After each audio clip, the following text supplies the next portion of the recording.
You started it, right? Okay, today we're here for a Arby's food review. Um, After a year or so of calling it glorified lunch meat, I've never actually tried it. So I'm going to today. I got the classic beef and cheese, and it better not be trash. Oh, also I got its girdle bars, which are surprisingly good. Classic gyro smoked brisket meal.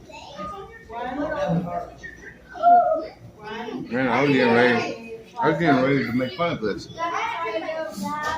Crap, I can't make fun of this. This is good. What's on this? Please let me eat my food. No. Why? Dude, really good. I didn't expect this to be really good. So, No, I just lost a curly fry. See you guys next time on the next food review. Bye. Bye.